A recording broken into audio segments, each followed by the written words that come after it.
सीरत से कोई मवाजना बनता नहीं है। आप सल्लल्लाहु अलैहि वसल्लम से वो जो पर्सनल डेवलपमेंट किताब है वो उसका मवाजना बनता नहीं है, क्योंकि आज हमारे जो नौजवान तबका है वो वेस्टर्न कल्चर से बहुत ज़्यादा मुतासिर होता है ना, western culture, western literature.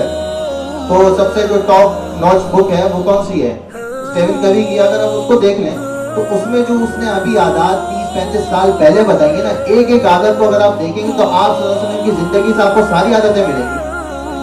Proactive approach थी ना। प्रोएक्टिव ऐसा होता है ना कि भाई मैं अपने किए का मैं खुद जिम्मेदार हूँ। मेरे साथ अगर कुछ बुरा हो रहा है तो भी मैं जिम्मेदार हूँ, मैं सिस्टम को ब्लेम नहीं करूँगा। आप सल्लल्लाहु अलैहि वसल्लम की सीरत से देखें, आप सल्लल्लाहु अलैहि वसल्लम का विजन था ना, विजन क्या था? पूरी दुनिया में इस्लाम को नाफिज करना। अब आप सल्लल्लाहु अलैहि वसल्लम इस बात ये भी कह सकते थे ना कि अरब का जो कल्चर है अब जो है वो सारे मेरे खिलाफ हो गए और ये मुझे काम करने नहीं दे रहे। मुझे शायर मशहूर कर दिया, मुझे शायर मशहूर कर दिया है और मुझे जो है वो किसी तरीके से काम नहीं करने दे रहे। मेरे अपने अजीज अकारिब जो है वो मेरे खिलाफ हो गए।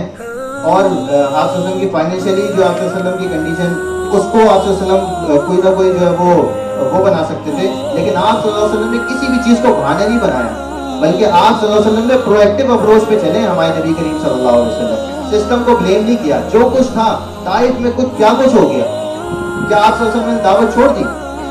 ताइफ के सफर पे आप सल्लल्लाहु अलैहि वसल्लम जब तशरीफ लेके गए हैं और ताइफ में आप सल्लल्लाहु अलैहि वसल्लम के रिश्तेदार रहते थे और आप सल्लल्लाहु अलैहि वसल्लम जब वहां पे तशरीफ लेके गए हैं तो क्या एक्सपेक्टेशंस होती है? मैं अगर अपने रिश्तेदार के जाऊं या आप लोग जाएं तो आपकी क्या एक्सपेक्टेशन होगी कि वो हमारे लिए खाने पीने का बंदोबस्त करेंगे, एक अच्छी रिहाइश का बंदोबस्त करेंगे, आराम से हमें बिठाएंगे, उसके बाद फिर हमसे जो है वो पूछेंगे भाई क्यों आना हुआ?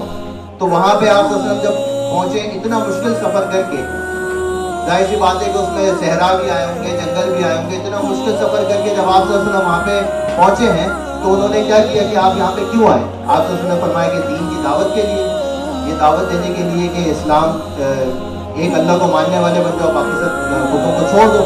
तो उन्होंने क्या किया? पत्थर मारे, आप सल्लल्लाहु अलैहि वसल्लम पर वोटिंग की।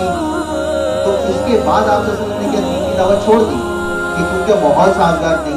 अब इससे ज्यादा माहौल क्या खराब हो सकता था? आज सल्लल्लाहु अलैहि वसल्लम का सोशल बाइकआउट हो गया, सारे के सारे जो है ना 3 साल के लिए आप सल्लल्लाहु अलैहि वसल्लम को और उनके कबीले को, बनु हाशिम को, बनु मुत्तलिब को एक घाटी में, शोबे अबी तालिब की घाटी में वहाँ पे छोड़ दिया। और वहाँ पे ना कोई उनसे जो है ना वो कोई ट्रेड के मतलब ना कोई बिजनेस कर सकता है, ना आप सल्लल्लाहु अलैहि वसल्लम के कबीले से कोई निकाह कर सकता है, ना उनसे कोई बातचीत, सारी चीज़ें बंद। तो क्या आप सल्लल्लाहु अलैहि वसल्लम ने दीन की दावत छोड़ दी? बड़े बड़े गम आए। आप सल्लल्लाहु अलैहि वसल्लम की जो अहलिया हैं, सबसे पहली हज़रत खदीजा रज़ियल्लाहु ताला अन्हा, उनका इंतकाल हुआ, चचा का इंतकाल हुआ।